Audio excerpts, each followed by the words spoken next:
嗱，提子咧新鮮嘅食得多啦，燶嘅食過未啊？我真係第一次啊！睇全民食省點，我心目中嘅省點冠軍咧，肯定係廣州啊！喺廣東早茶入邊咧，邊一款係你心目中嘅 No.1 咧？我最中意咧，肯定係蝦餃。今日試呢間店嘅蝦餃咧，我試完真係念念不忘啊 ！Follow me。呢度好可能係全國第一間太空主題粵菜。點讚開飯。餐廳中心嘅呢部宇宙飛船咧就係開放式廚房。上次嚟呢度咧係食飯啊，而家嚟探港式早茶。30年代羊城老點心呢個生煎鮮蝦餃咧，將傳統港式鮮蝦餃進行咗創新，用啫煲煎，底部黃金焦脆，內餡咧係成隻大隻鮮蝦。呢度嘅蝦餃嘅底咧煎到特別香脆啊，跟住入邊啲餡咧好爆汁，正。溝通蓮藕咧清甜爽脆啊，燒肉嘅醇厚同藕丁嘅鮮甜對撞，蝦膠點綴乾貝絲，鮮爽多汁，藏身底部嘅魚肚軟滑入味，正啊！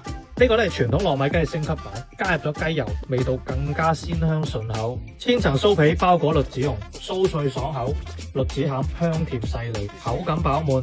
呢個雞蛋散就正啦！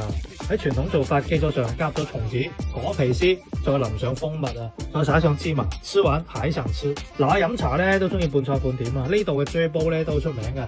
喺首版廣州米芝蓮指南入邊咧，呢間啫法更加被授予活力菜獎。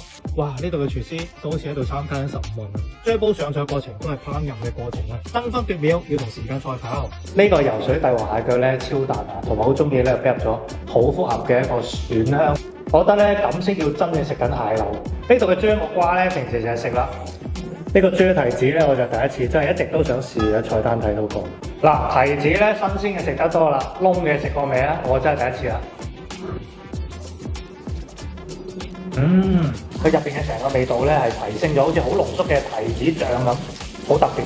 呢度嘅湯主題咧貫徹得有幾透徹，佢嘅手間都好似要登月咁啊！左手全運會門票，右手省點，先係打開廣州嘅正確方式。